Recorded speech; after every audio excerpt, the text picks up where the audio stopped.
नमस्कार दोस्तों, स्वागत है आपका friends at preparation YouTube channel पर।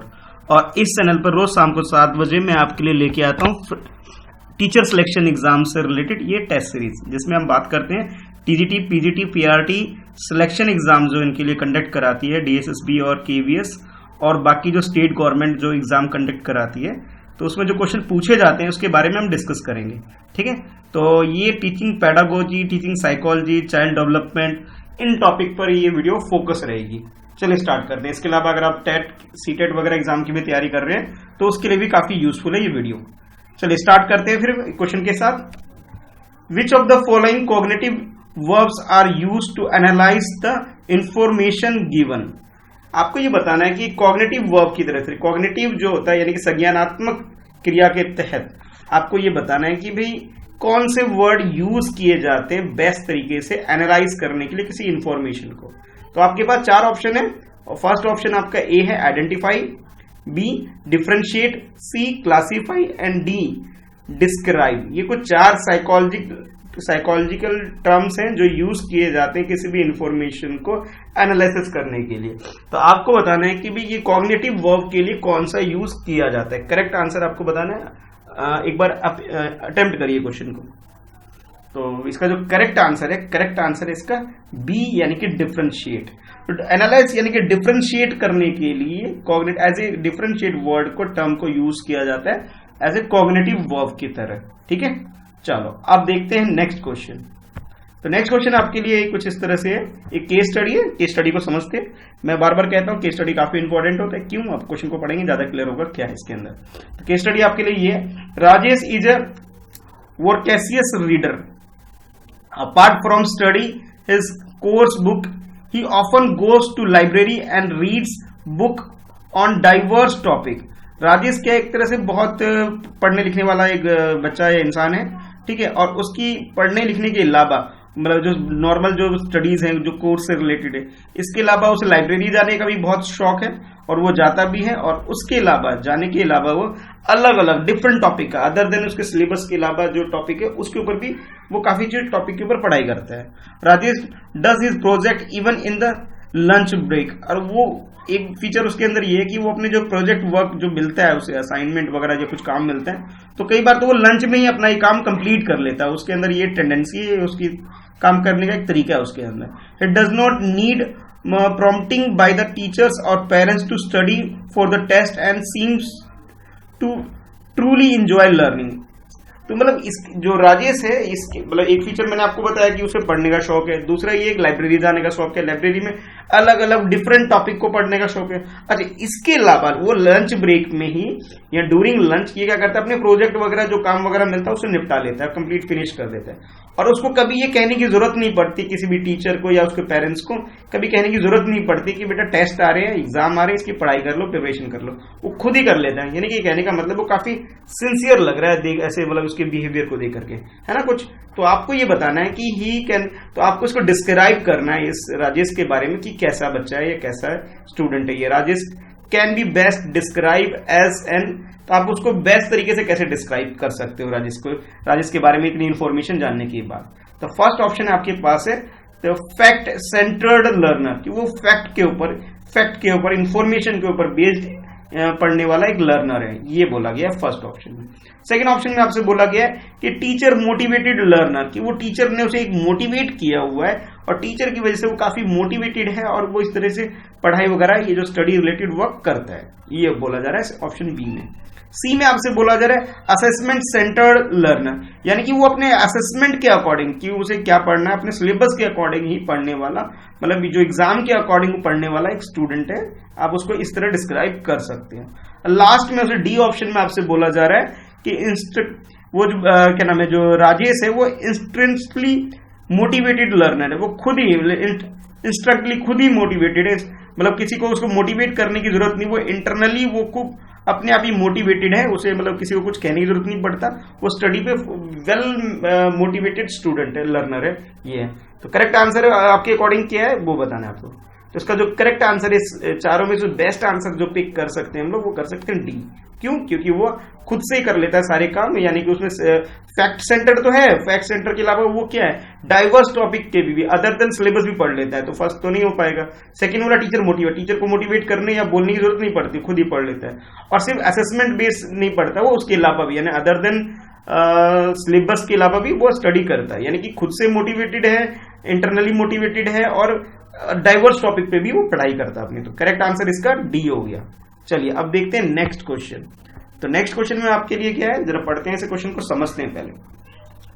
Children in a pre primary get satisfaction from being allowed to discover, कि प्री प्राइमरी में किसी बच्चे को सेटिस्फेक्शन होती है बीइंग अलाउड टू डिस्कवर, कि उसे कुछ खोजे, ढूंढने के लिए कुछ काम देता है तो मिलता है तो बड़ा खुश होते हैं।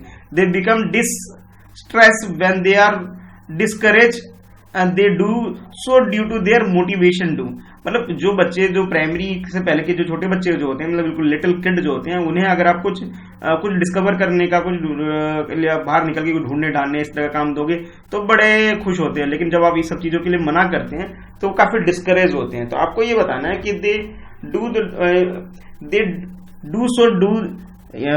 बोलते हैं they do so due to their motivation to, वो ऐसा क्यों करते हैं आपको ये बताना है। जब आप बाहर के कुछ काम के लिए, यानी कि गेम्स वगैरह में ले जाइए तो बहुत इंजॉय करते हैं, और अगर आप उसे गेम्स वगैरह के लिए अलाउड नहीं करते हैं तो थोड़ा डिस्करेज हो जाते हैं। तो आपको ये बताना है ये ऐसा क्यों होता है, किस मोटिवेशन, किस वजह से ऐसा होता है, आपको ये बताना है। तो आपके पास चार ऑप्शन है कि भाई फर्स्ट ऑप्शन आपके पास ये रिड्यूस देयर इग्नोरेंस, कि ऐसा वो मतलब जो डिस्करेज हो रहे हैं कि उनका जो मोटिवेशन लेवल की वजह से जो ऐसा हो रहा है कि जब आप उसे बाहर ले जाते हो बहुत मोटिवेटेड होते हैं, डिस्कवर करते हैं, जब अंदर ले बोलते हैं नहीं अब आउटर एक्टिविटी अलाउड नहीं करते तो वो डिस्करेज हो जाते हैं। तो ऐसा क्यों होता है, इसके ऊपर ऑप्शन है।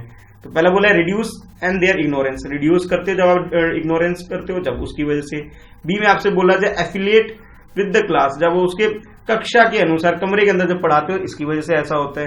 अच्छा, थर्ड सी में आपसे बोला जा रहा है कि create disorder in the class, class में डिसऑर्डर यानी कि डिसिप्लिन रिलेटेड इश्यू क्रिएट करने लग जाते हैं बच्चे। अच्छा, डी में आपसे बोला जा रहा है कि वे एक्सरसाइज देयर पावर, फिर वो क्या करते हैं कि अपने पावर को डिस्प्ले करते हैं, कुछ क्या नाम है, जो बाहर जो होता है वो इजिली अपने सारे काम कर सकते थे, इंजॉय कर सकते थे, पर क्लासरूम में या फिर उनको जो आप डिस्करेज जो कर दिया वो उसको पसंद नहीं आ रहा है। तो यानी करेक्ट ऑप्शन आपके अकॉर्डिंग क्या है, आपको ये बताना है। तो चार ऑप्शन आपको दे दिए गए, चार ऑप्शन में से बेस्ट आंसर क्या है बताओ। तो करेक्ट आंसर इस क्वेश्चन का है वो फर्स्ट, यानी कि रिड्यूस देयर इग्नोरेंस, कि हमें क्या करना चाहिए, उनके ये जो है क्या किया हम लोगों ने, उसके रिड्यूस कर दिया उसके इग्नोरेंस को, यानी कि जो डिस्करेज क्यों हो गए, क्योंकि आप उसे छोटे बच्चे को बाहर नहीं ले जा रहे तो फिर वो थोड़ा सा हो सकता है क्या नाम है, आपने क्या कर दिया उसके इग्नोरेंस करने लगे बच्चे को, उनके जो मोटिवेशन का जो आप पहले दे रहे थे उसे बाहर ले जाकर उसे जो एक सेटिस्फैक्ट्री लेवल का जो था जिसे आप बाहर नहीं ले जा रहे हो, तो जिस वजह से वो जो मोटिवेशन उसके अंदर क्या हो रहा है, रिड्यूस हो रहा है और इग्नोरेंस हो रही है उसके अंदर।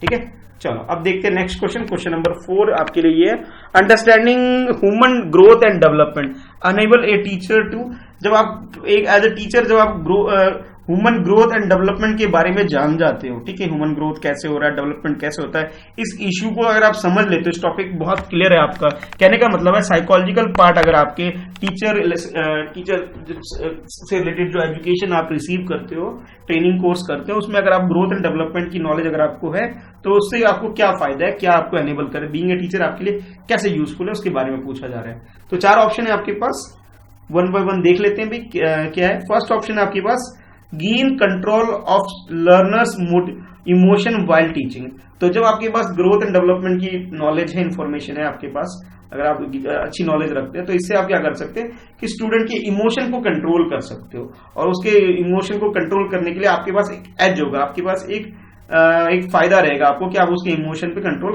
कर सकते हो, ये बोला जा रहा है ए ऑप्शन में।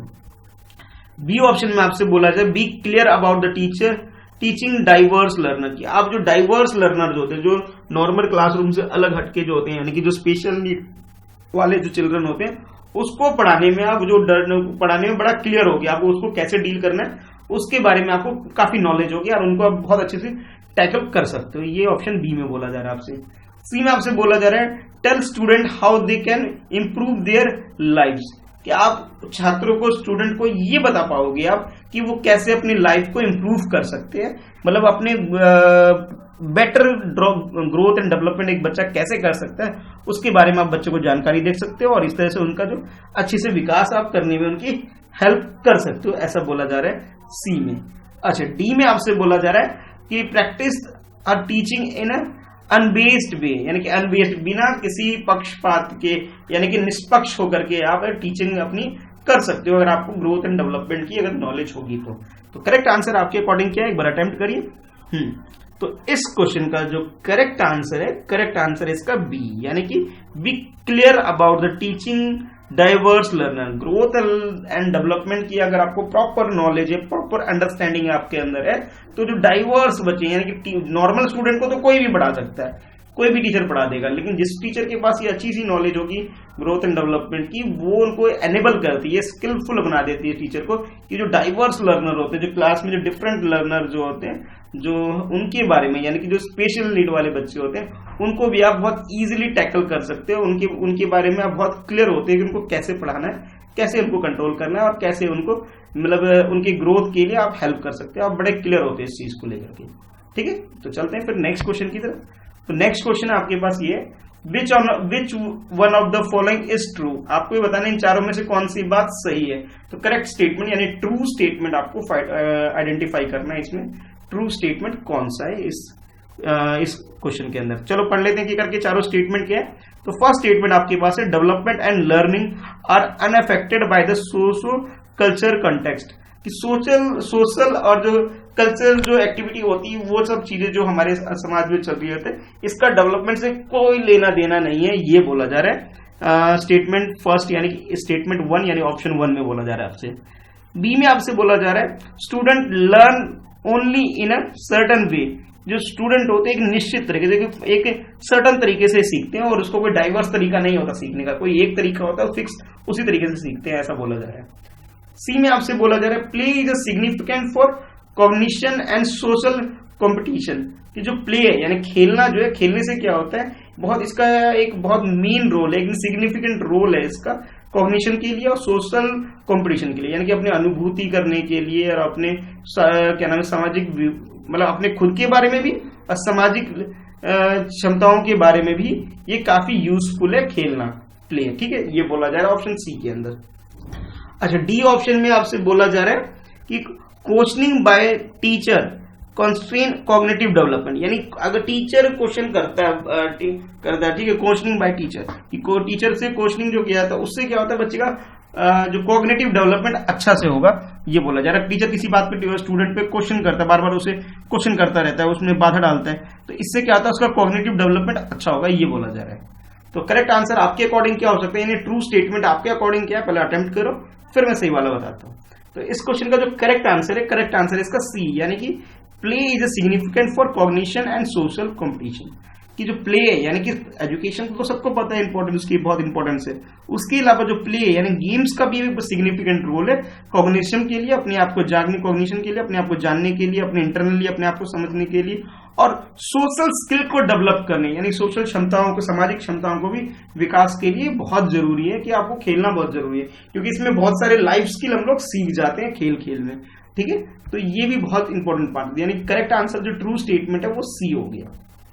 अब देखते हैं नेक्स्ट क्वेश्चन। तो नेक्स्ट क्वेश्चन आपके इस तरह से, which of the following is true, आपको अगेन ट्रू स्टेटमेंट बताने रिगार्डिंग किसके, about the role of heredity and environment, role of environment and heredity, इन दोनों के बारे में आपको ट्रू स्टेटमेंट आइडेंटिफाई करना है in the development of child, यानी कि बच्चे के विकास के लिए आपको बताना है कि हेरिडिटी और इन्वायरमेंट से रिलेटेड कुछ स्टेटमेंट गिवन है, ये 4 स्टेटमेंट गिवन है, 4 में से सही स्टेटमेंट कौन सा है आपको ये आइडेंटिफाई करना है। तो देख लेते हैं फर्स्ट स्टेटमेंट क्या है।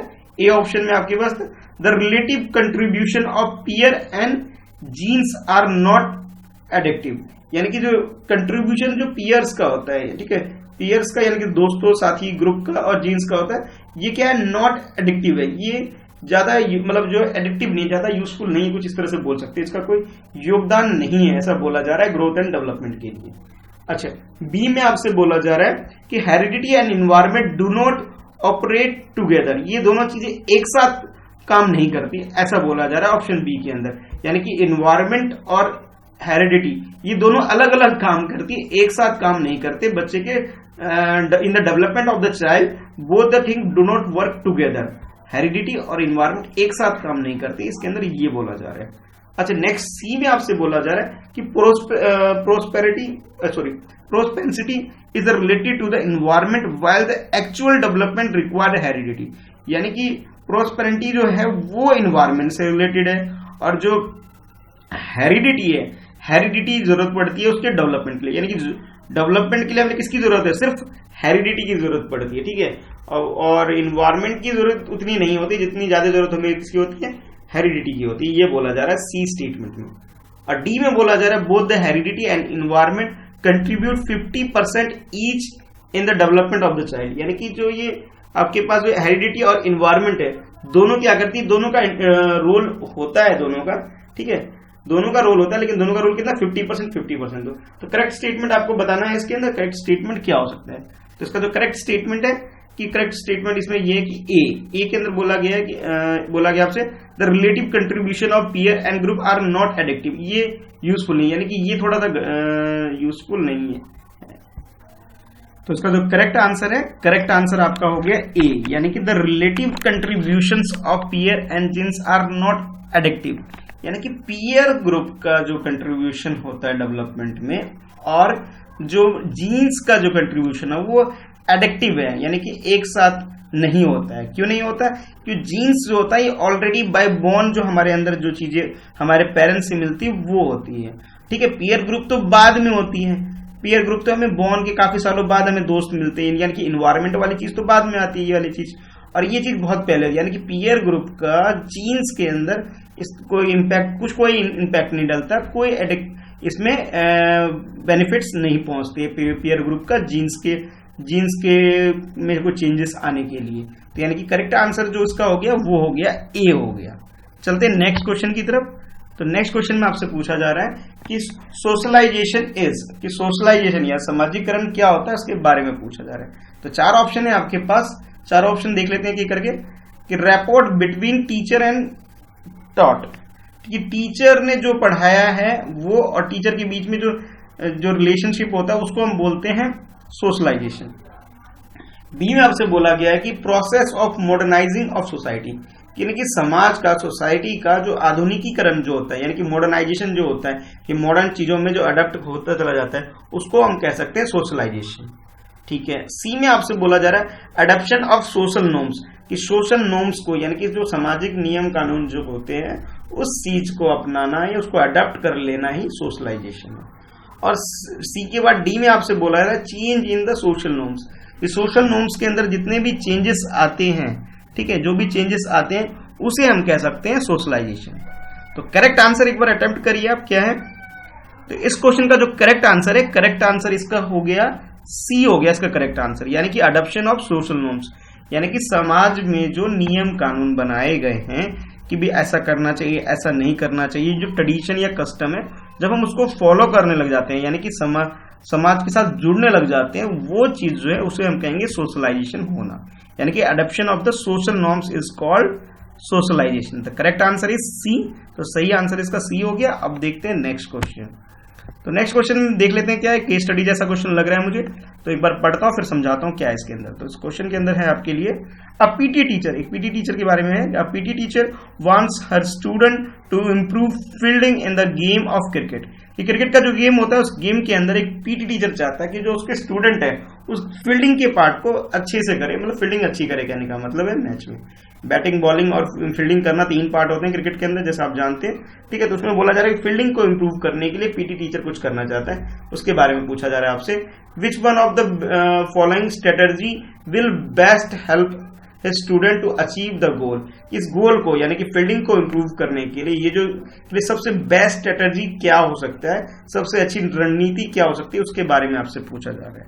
तो 4 ऑप्शन है आपके पास, 4 में से एक ऑप्शन सही होगा, बाकी 3 गलत होंगे। आपको करेक्ट ऑप्शन आइडेंटिफाई करना है। तो first option is tell student how important it is for them to learn to field, कि फील्डिंग करना कितना जरूरी है, इसकी इंपॉर्टेंस स्टूडेंट को बताई जानी चाहिए, तब जाके वो फील्डिंग इंप्रूव हो जाएगी, ये बोला जा रहा है। बी में आपसे बोला जा रहा है कि explain the logic behind the good fielding and rate of success, कि भी इस बीच में जो लॉजिक है कि अच्छी फील्डिंग के और सक्सेस के बीच में जो लॉजिक है, यानी मैच जीतने और फील्डिंग अच्छी होने के बीच में जो लॉजिक है उसको समझाएगा टीचर, तो जाके फील्डिंग अच्छी होगी, ये बोला जा रहा है। सी में आपसे बोला जा रहा है कि demonstrate fielding while student observe. जब वो स्टूडेंट को किसी चीज को ऑब्जर्व करता है तभी उसे टीचर को ही फील्डिंग करके बार बार दिखाना चाहिए कि फील्डिंग की कैसे जाती है। और डी में ऐसा बोला जा रहा है, डी ऑप्शन में, कि give student a lot of practice in the fielding, कि अगर फील्डिंग इंप्रूव करना चाहते हो तो सबसे बेस्ट तरीका ये है स्टूडेंट को कि भी उसको प्रैक्टिस करने का मौका दो। जितनी ज्यादा प्रैक्टिस कराओगे उतने ज्यादा वो अच्छी फील्डिंग के लिए जो स्किल्स है उसको वो डेवलप कर पाएगा, अच्छे से फील्डिंग इंप्रूव कर पाएगा। तो आपके अकॉर्डिंग करेक्ट आंसर क्या हो सकता है ये बताना है आपको। एज ए गेम्स टीचर उसे क्या करना चाहिए, बेस्ट सोल्यूशन आपके अकॉर्डिंग क्या है अब ये बताइए। तो करेक्ट आंसर जो इसका हो सकता है वो करेक्ट आंसर इसका डी है, यानी कि एज ए टीचर स्ट्रेटेजी क्या अपनानी चाहिए, उसको बहुत सारी प्रैक्टिस करानी चाहिए फील्डिंग की, जिससे फील्डिंग इंप्रूव होगा। हाँ, डेमोन्स्ट्रेशन करा सकते हो पर डेमोन्स्ट्रेशन तो टीचर ही करेगा, अगर वो काम स्टूडेंट करे, क्योंकि मैच तो स्टूडेंट को खेलना है, ठीक है, तो स्टूडेंट का इंप्रूव करना चाहिए। डेमोन्स्ट्रेशन दे सकते हो बट फील्डिंग इंप्रूव तो भाई स्टूडेंट के द्वारा ही होगी, यानी कि उसकी प्रैक्टिस जरूरत है। आप उसको कितने भी एक्सप्लेन करते रहिए, कितना भी डेमोन्स्ट्रेशन देते रहिए और कितनी भी थ्योरीज बताते रहिए, लॉजिक बताते रहिए, जब तक आप बच्चे से खुद फील्डिंग नहीं कराएंगे तब तक फील्डिंग इंप्रूव नहीं होगी। यानी कि फील्डिंग इंप्रूव करने के लिए स्टूडेंट को हमें काफी चांस यानी कि प्रैक्टिस सेशन देने पड़ेंगे, ठीक है। तो नेक्स्ट क्वेश्चन देखते हैं। नेक्स्ट क्वेश्चन आपके लिए है, a teacher wishes to help her students to appreciate multiples view of the situation. एक टीचर चाहती है कि भी उसके जो स्टूडेंट है किसी सिचुएशन के लिए मल्टीपल व्यू सिचुएशन मिले उसको चीज को समझने के लिए, ठीक है, ये बोला जा रहा है। C provide her students multiple opportunity to debate on this situation in different group. वो क्या करती है टीचर, अपने स्टूडेंट को मल्टीपल अपॉर्चुनिटी प्रोवाइड करती है डिबेट के द्वारा सिचुएशन, ताकि वो डिफरेंट ग्रुप के साथ उसे मौका देती है ऐसा करने के लिए। तो आपसे पूछा जा रहा है कि अकॉर्डिंग टू वाइगोत्स्कीज पर्सपेक्टिव, तो आपको वाइगोत्स्की के पर्सपेक्टिव के हिसाब से बताना है कि जो टीचर जो है जो वो चाहता है कि स्टूडेंट के अंदर डिफरेंट यानी मल्टीपल व्यू आए कि सिचुएशन को अलग अलग तरीके से समझने की जो क्षमता वो टीचर चाहती है कि डेवलप हो बच्चे में, और उसके लिए वो काफी उसको अपॉर्चुनिटी भी मल्टीपल अपॉर्चुनिटी भी प्रोवाइड करती है, अलग अलग सिचुएशन क्रिएट करके डिबेट्स के द्वारा अलग अलग सिचुएशन को इन डिफरेंट अलग अलग ग्रुप बना के जो टीचर प्रैक्टिस करा रही है बच्चों का। तो इन बातों को ध्यान में रखे आपको बताना है कि वाइगोत्स्की के पर्सपेक्टिव से आपको बताना है कि हर स्टूडेंट विल डैश, वो उसके जो स्टूडेंट होंगे वो डैश होंगे various view and develop multiple perspective of the situation of there on. ये जो डैश है बीच में क्या आएगा आपको बताना है, इसके बारे में बताना है कि उसके स्टूडेंट में कि वो डैश जो फिल जो आपको करना है वो बताना है कि इन चारों में से क्या करेक्ट वर्ड होगा। तो various view to develop the multiple perspective of the situation of their own, कि उस स्टूडेंट के बीच में जो चीजें डेवलप होगी वाइगोत्स्की के अकॉर्डिंग क्या चीज डाली जाएगी स्टूडेंट के अंदर वो बताना है आपके। तो आपके पास जो चार ऑप्शन है वो कुछ इस तरह से। फर्स्ट ऑप्शन में इंटरनलाइज यानी कि खुद के अंदर उस चीज को डालना यानी कि आत्मसात कर लेना, ये बोला जा रहा है। बी में आपसे बोल रहा है कंस्ट्रक्ट, उस चीज का निर्माण करना, उस सिचुएशन को क्रिएट करना। सी में आपसे बोलना जा रहा है ऑपरेशनलाइज यानी कि उस चीज को चलाना एक तरह से, या उस चीज को करना ये बोल सकते हो, ठीक है, यानी कि परिचालन करना या फिर चलाना इस तरह कह सकते हो। और डी में आपसे बोला जा रहा है कि रैशनलाइज यानी लॉजिकल बन पाएगा बच्चा, ये बोला जा रहा है। तो आपके अकॉर्डिंग करेक्ट आंसर क्या हो सकता है, एक बार अटेम्प्ट करिए फिर मैं बताता हूं।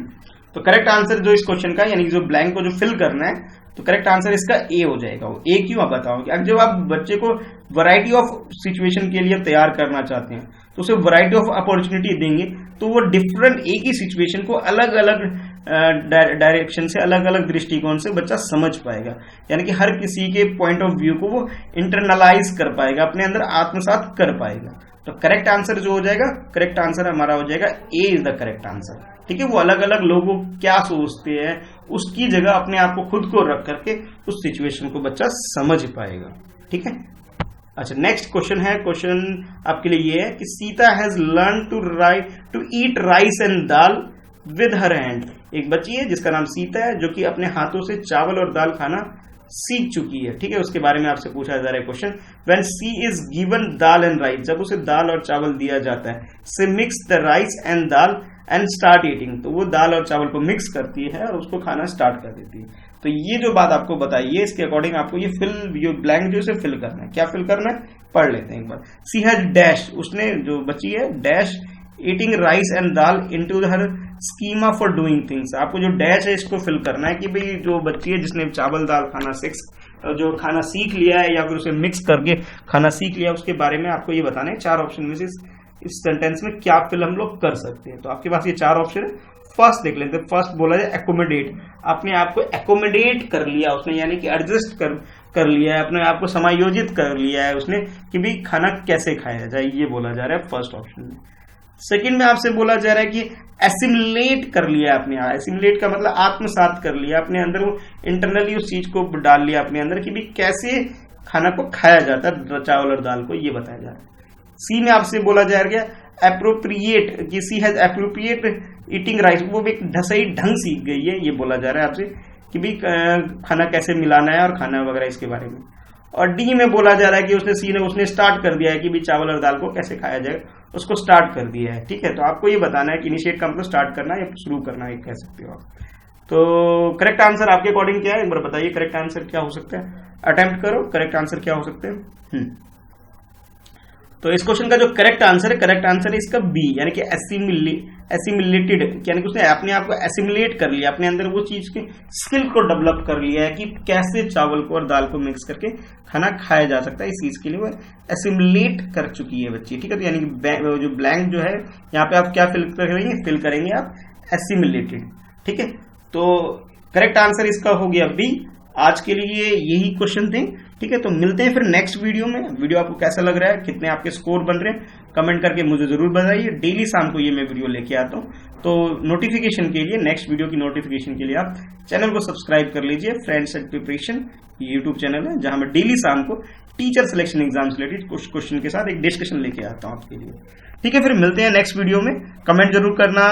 ठीक है, ओके, मिलते हैं नेक्स्ट वीडियो में।